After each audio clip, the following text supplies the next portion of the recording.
as Oman prepares to roll out income taxes for high-earning individuals, a lot of people are left with questions about what this means for them and the wider economy in general. So today we're in conversation with Mr. Davis Kallukaran, the Managing Director of Crowe Oman. He's also a veteran in tax advisory and cross-border finances.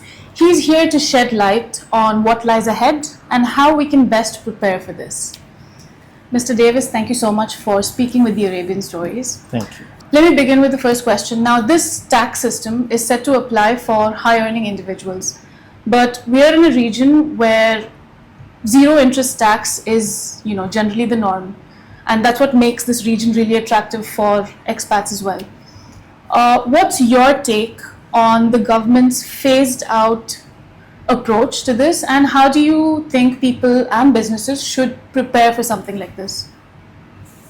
So thanks Siva for hosting me here. Pleasure. And thanks to Arabian Stories for being here with me. We have been in Oman for the past 35 years. And in 1974, for the first time that tax system was introduced in Oman, that was only for oil companies and foreign banks. And then in 1992, they introduced the labor tax. And then 1994, the first time they introduced corporate income tax for most of the business entities. Mm-hmm. And followed by that, we had the withholding tax which was introduced. And then later on in the around 2015-16, they introduced what you call now the sin tax. Mm-hmm. Okay? Correct. And then in between, customs duties and excise duties was there. But these were all indirect taxes. Okay. And then we had another tax that is called the value added tax, that VAT, that was introduced in 2021. And we could see from the statistics which are being published every year that substantial revenue is being collected by these taxes over the years. Okay. As per the 2024 statistics, we see that the government has collected about 2.08 billion Riyal Omani by way of taxes. And now we have seen the introduction of personal income tax, which we were discussing for quite long. Mm-hmm.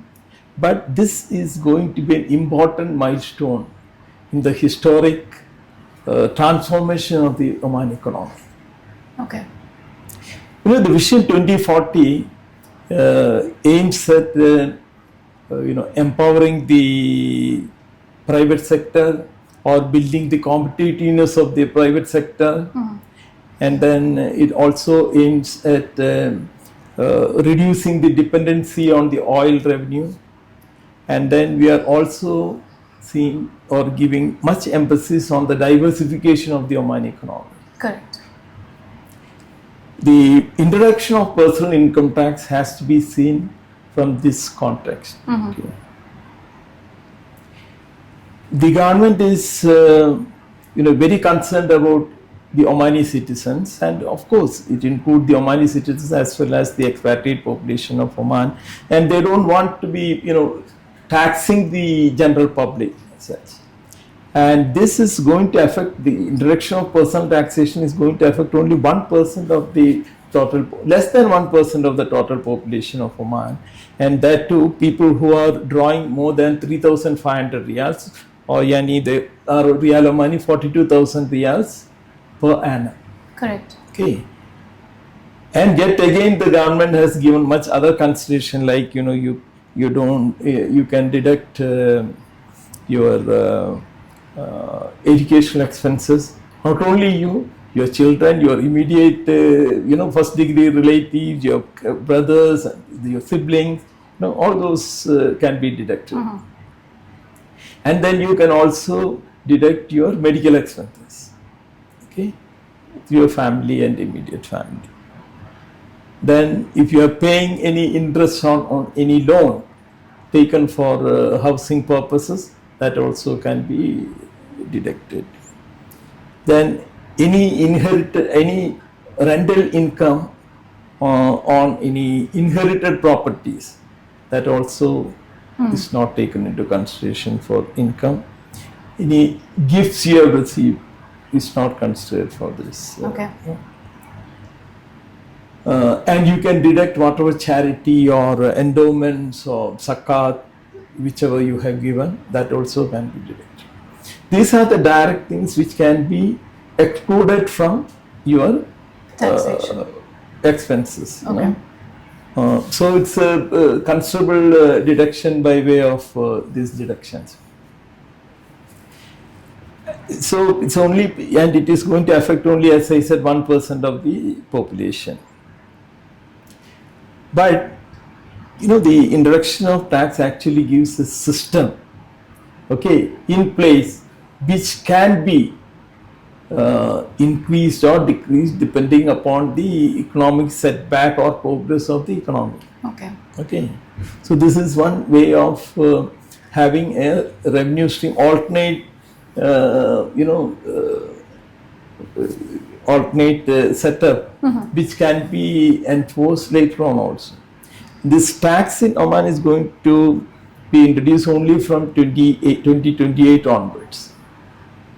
Okay. So your question was why this is new to in the Middle East. How can people, individuals and business, how can they prepare for something like this? Yeah. So this is only, and the rate of taxation is only 5%. 5% is, I should say that the lowest in the world. Okay, other than the tax havens, it's only 5%.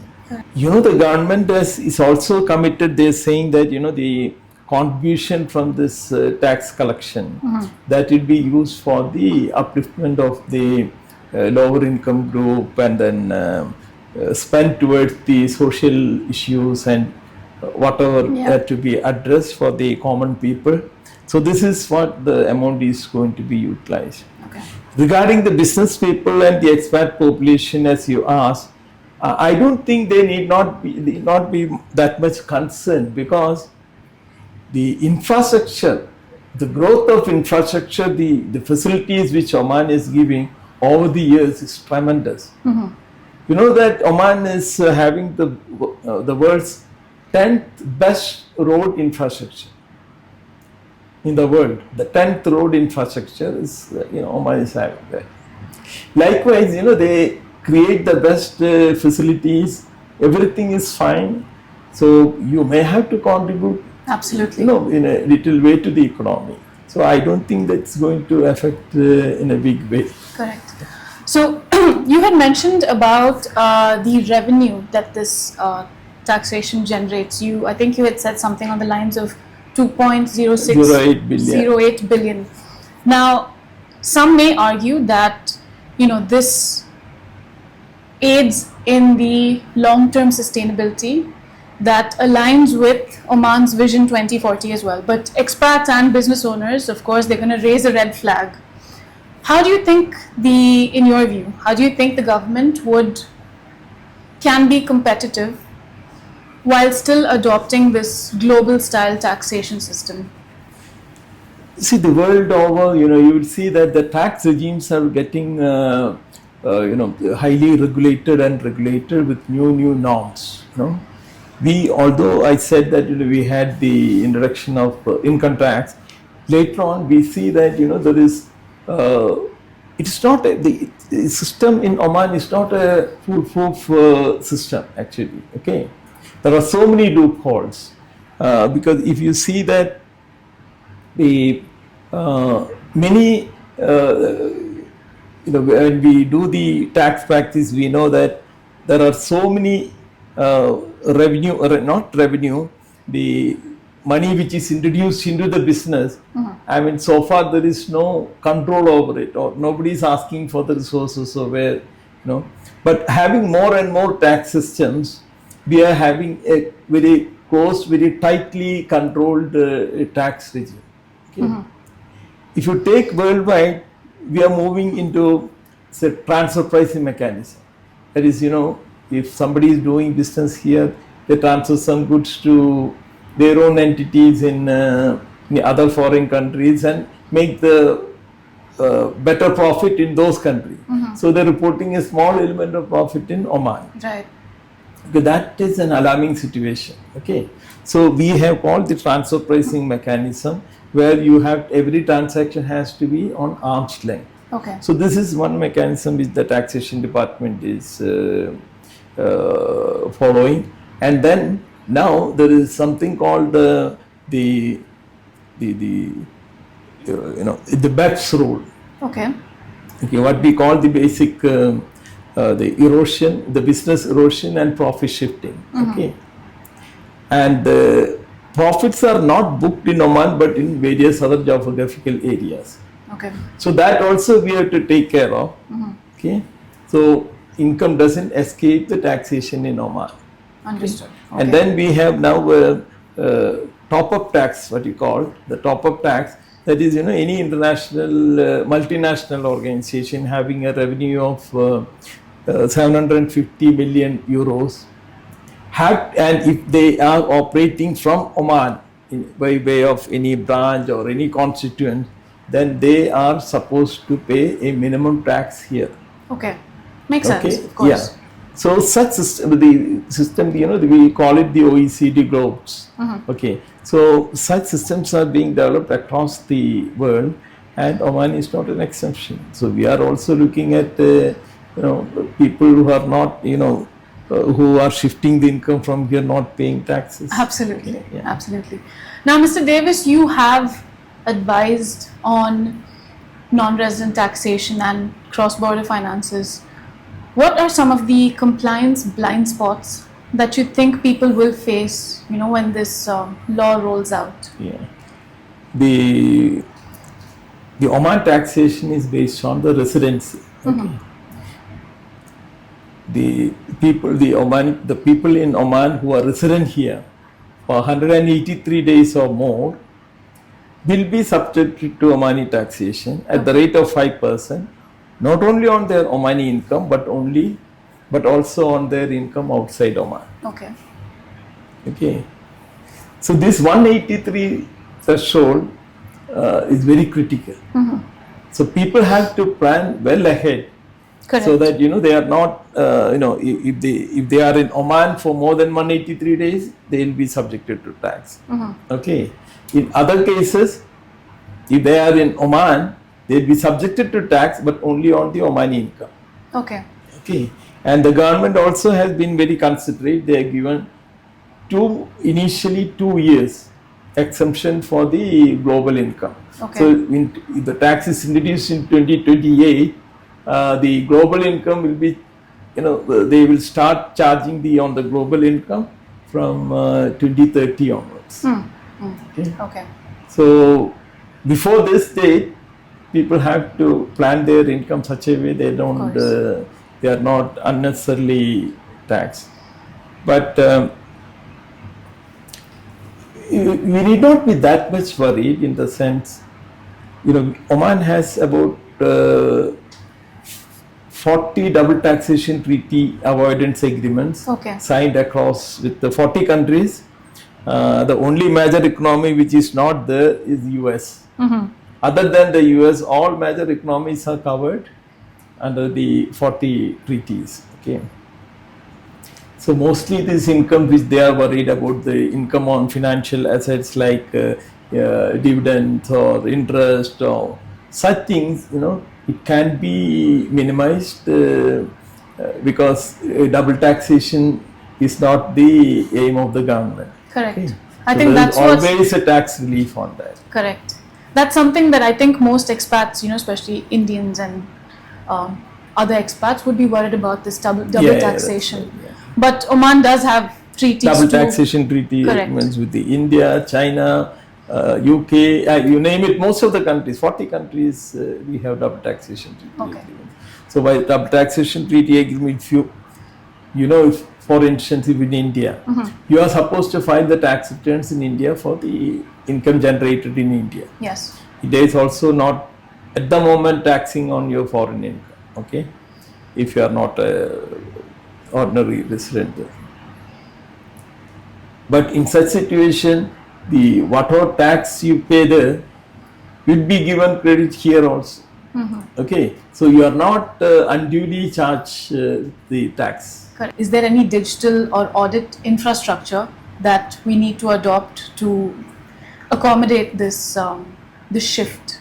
Yeah, of course, naturally you have to keep your books of accounts, or although salary means it's all bank statements and you have it. You need not write the books and keep it, or you need not have a software systems to record this. And would they have to disclose their assets? And they have to file their tax returns within 6 months of the year end. Okay.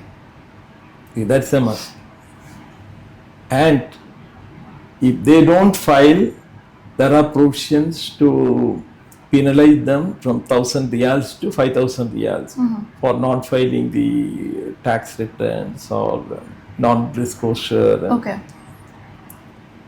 But if it is fraudulent reporting, deliberately not filing the return, and such situations, or you shift your income on other people, such situations of fraudulent acts and all, the penal interest varies from 10,000 to 20,000 riyals, and also there could be a possibility of 1 to 3 years of imprisonment. Okay. And government side also, they will conduct sample audits. A random scale, they will audit your returns or inspect the premises or wherever you are.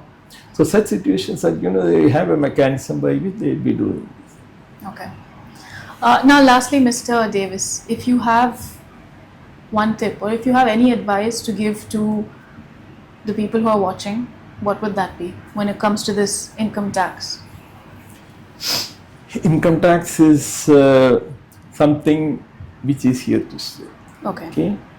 And wherever you go, now the systems across the world is coming closer and closer. They can exchange informations across the jurisdictions, and if Oman want, they can get information from other places also. Though the escape mechanism is coming, it's a very, very, very grim possibility of escaping from the tax net. But there could be possibilities of tax planning, that is required for high-end, high net worth individuals. Okay.